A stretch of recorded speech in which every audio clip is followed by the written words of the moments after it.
আসসালামু আলাইকুম রহমতুল্লাহি ওবরকাতুহু। সম্মানিত দর্শক, এই বাংলায় এখন কতগুলো আরবি শব্দ দারুণভাবে ব্যবহৃত হচ্ছে। মজলুম, জালেম, তারপর আরো অনেক কথা। তো এগুলোর সঙ্গে ধর্ম জড়িত, কর্ম জড়িত, কোরআন জড়িত, হাদিস জড়িত। ফলে খুব সতর্কভাবে এই বিষয়গুলোকে নিয়ে আলোচনা করতে হবে। আমি আসলে অনেক বিষয়গুলো যুক্ত করতে চেয়েছিলাম, কিন্তু মানুষের ধর্মীয় ভাব আবেগে আঘাত লাগতে পারে।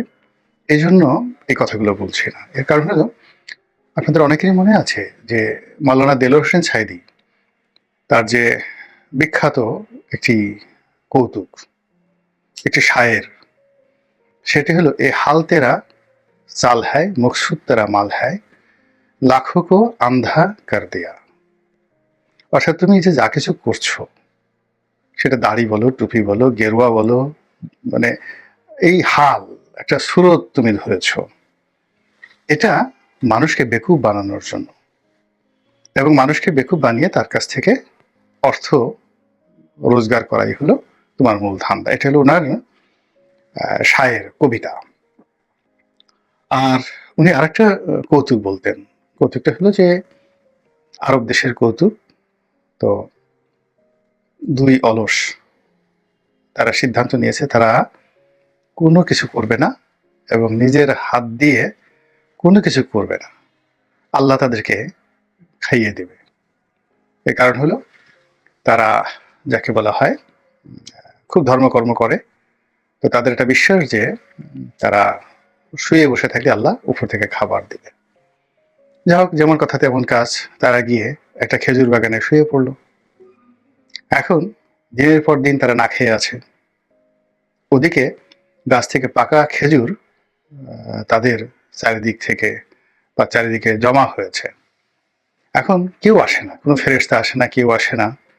তো এমনই সময় আরব দেশে আপনারা যারা গেছেন দেখেন যে সাধারণত খেজুর পড়ার মৌসুম হলে একটা নির্দিষ্ট সময় পর সেখানে যায়।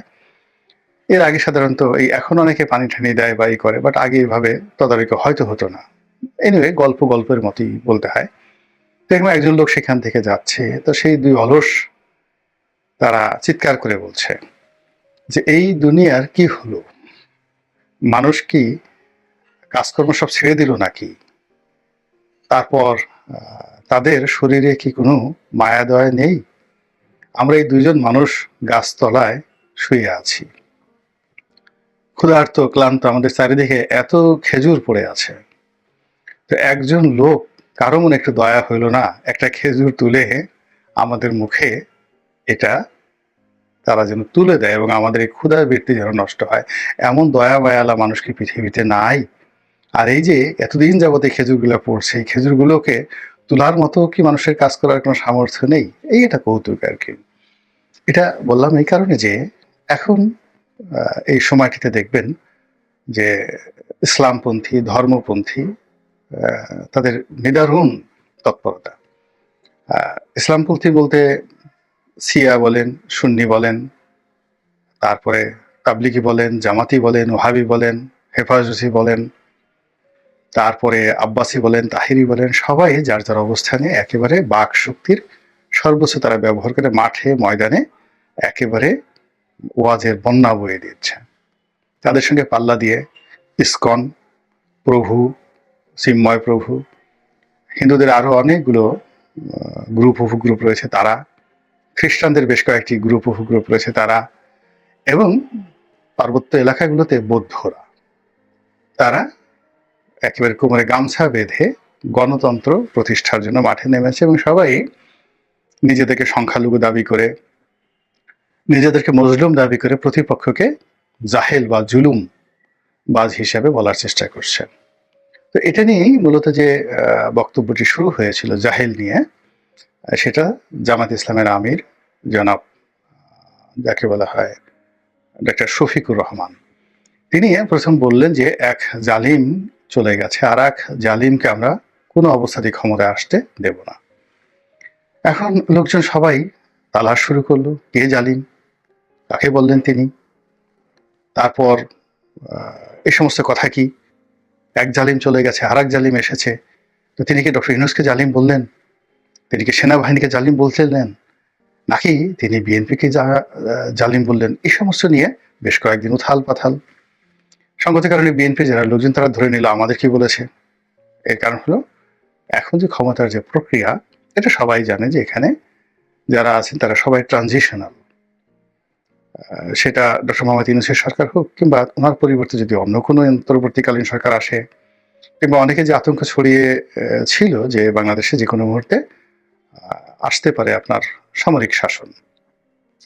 তো এই সব শাসনই মূলত ট্রানজিশনাল শাসন। আলটিমেটলি দেশ গণতন্ত্রের দিকে যাবে, একটা নির্বাচন হবে এবং সেই নির্বাচন এখন যেভাবে হোক না কেন বিএনপি সেখানে ক্ষমতায় আসবে, অথবা ভাগ্য খারাপ হলে আওয়ামী লীগও চলে আসতে পারে, অস্বাভাবিক কিছু নয়। তো সেক্ষেত্রে জামাতের আমির যদি জালেম হিসেবে তিনি চিহ্নিত করে থাকেন, একেবারে এবিসিডি বুঝে বিএনপির যে সমস্ত লোকজন তারাও চিন্তা করছেন যে না, তিনি আমাদেরকে ইন্ডিকেট করেছেন। তো এর প্রেক্ষিতে বিএনপির সঙ্গে জামাতের সম্পর্ক 12টা বেজে গেছে, এখন আর তাদের সেই সম্পর্কটা নেই। তো এই গেল জালেম। এখন সেই যে জালেম, সেই জালেমের পর আর থেমে থাকেনি, এখন সবাই একে অপরকে জালেম হিসেবে আখ্যায়িত করছে। ও চাঁদাবাজি করছে, ও সচিবালয়ে মাস্তানি করছে, ও সিবিআই দখল করছে, ও ব্যাংক দখল করছে, ও বিমা দখল করেছে ইত্যাদিতে, ও ভাব দেখিয়েছে, ও মামলা দিয়েছে, ও মোকদ্দমা দিয়েছে। কি দুঃসাহস, কত খারাপ মানুষ এরা। এক একটা মামলাতে 300, 350, 400 করে আসামি করে ঢালাও ভাবে আবার সেই মামলাগুলো নিষ্পত্তি করার জন্য এই এক শ্রেণীর দুর্নীতিবাজ পুলিশের সহযোগিতায় বিরাট একটা দালাল গ্রুপ, কত বড় জাহেল, কত বড় জালেম, তারা মানুষকে টেলিফোন করে করে মামলা থেকে নাম বাদ দেওয়ার জন্য টাকা দাবি করছে, আর অনেক সম্মানিত মানুষকে বেইজ্জতি করছে। কাজেই এই জালেমদেরকে প্রতিহত করা হবে। এখন এই সকল কথা যদি সভা মঞ্চে বলা হয়, রাজনৈতিক মঞ্চে বলা হয়, বাংলাদেশে গত 4 মাসে এমন কিছু ঘটনা ঘটেছে, আপনাকে আর বলতে হবে না জালেমকে, জালেমকে। তো জালেম এভাবে চলছে, জালেম নিয়ে আলাপ আলোচনা। এরপরে আসছে জাহেল। জাহেল শব্দটা নিয়ে আমি আর এখানে অপ্রাসঙ্গিক বলবো না, কিন্তু যে শব্দটি নিয়ে ইন ডিটেলস বলতে চাই সেটা হলো মজলুম। তো মজলুম হলো যাকে অত্যাচার করা হয়, স্বাভাবিক দৃষ্টিতে মজলুম অত্যাচার করা হয়। এখন সবাই বলার চেষ্টা করছেন যে আমরা হলাম গিয়ে মজলুম দল, আমাদের উপরে নিদারুণ জুলুম করা হয়েছে, অত্যাচার করা হয়েছে। তারপর আমরা হলাম গিয়ে মজলুম ব্যক্তি, আমাদের পরিবার, ঘর, সংসার সবকিছু তছনছ করে দিয়েছে জাহেলেরা। তো এই যে মজলুম শব্দটি, সেই মজলুম শব্দটি ব্যবহার করে অনেকেই জনগণের সহানুভূতি পাওয়ার চেষ্টা করছেন এবং নিজেদেরকে শ্রেষ্ঠ মানুষ হিসেবে প্রমাণ করার চেষ্টা করছেন। তো এখানে আমার ক্ষুদ্র জ্ঞান, আরবি সম্পর্কে আমি যতটুকু জানি, তাতে মনে হয় যে এখানে মজলুম যে শব্দটি, সেই মজলুম শব্দটি এখানে প্রযোজ্য এখনো বাংলাদেশে হয়নি। মজলুম শব্দের অর্থ হলো এমন একটা পরিবেশ এবং পরিস্থিতি, যে পরিস্থিতিতে যিনি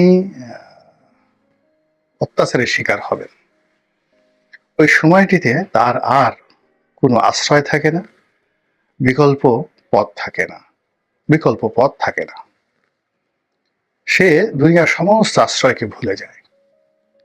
তারপরে সে তার মালিক আল্লাহ রাব্বুল আলামিনকে ডাক দেয়। যেমন মজলুম হয়ে পড়েছিলেন, মানে এখানে মজলুম বলতে অসহায়, তার কোনো সহায় নেই। আমরা মজলুম বলতে সাধারণত অত্যাচারিত বুঝাই, আর মজলুম বলতে যেটি অসহায় বোঝায় সেটি হলো আপনি একজন সম্পূর্ণ নিরপরাধ, যে লোক কোনো অপরাধ করেননি, তারপর একজন দুর্বল লোক, তাকে আপনি এমন একটা পরিবেশ পরিস্থিতিতে ফেলেছেন যেখান থেকে আসলে তার উদ্ধার পাওয়ার কোনো সুযোগ নেই, কোনো স্কোপ নেই, তারপরে কোনো ওয়ে নেই, মানে উপায় নেই। তো সেই অবস্থাটি যখন তৈরি হয় তখন আপনি সেটাকে বলতে পারেন যে সে অসহায় হয়ে পড়েছে, মজলুম হয়ে পড়েছে। মজলুম বেশ কয়েকভাবে হয়। সেটি হলো মানুষ দ্বারা, অত্যাচারী শাসক বাদশা শক্তিমান লোক দ্বারা অপর কোনো প্রাণীকে, সেটা কেবল যে মানুষ তা নয়, একটি পশুকেও আপনি মজলুম বানিয়ে দিতে পারেন। অসহায় বানিয়ে দিতে পারেন। ২ নম্বরে যেটি হয় সেটি হলো অন্য কোনো পশু দ্বারা বা অন্য কোনো প্রাণী দ্বারা আপনি মজলুম হয়ে পড়লেন। এমন একটা জায়গাতে গিয়ে পৌঁছালেন যেখানে চারিদিকে শুধু সাপ, ব্যাঙ, হাতি, আপনার কোনো অবস্থাতে আপনাকে উদ্ধার করার মতো কোনো জায়গা নেই। ৩ নম্বর হলো যে প্রকৃতি, আল্লাহ রাব্বুল আলামিন স্বয়ং নিজে আপনাকে মজলুম বানিয়ে দেয় এবং যখন আপনাকে অসহায় বানিয়ে দেয় দুটো কারণে। যদি আপনি অন্যায় করেন আপনাকে ফিরে আসার জন্য একটা সুযোগ দেয়।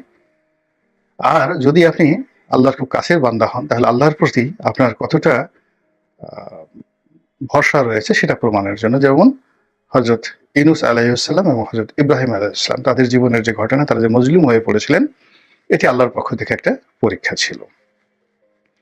তো এক্ষেত্রে যেটা হচ্ছে যে বাংলাদেশে আপনি যদি দেখেন যে গত সেই ২০১৪ নয়, ঠিক প্রথম থেকে রাজনৈতিক যে ঝক্কি ঝামেলাগুলো পরস্পরের প্রতি আসছে স্বাধীনতার পর থেকে, একেবারে বিনা মেঘে বজ্রপাত হয়নি। তাদের দোষ আছে, ত্রুটি আছে, অন্যায় আছে। আল্লাহ আমাদের সবাইকে হেদায়েত করুন, হেফাজত করুন, মজলুম হওয়া থেকে রক্ষা করুন এবং জালেম থেকেও রক্ষা করুন। আসসালামু আলাইকুম ওয়া রাহমাতুল্লাহি ওয়া বারাকাতুহু।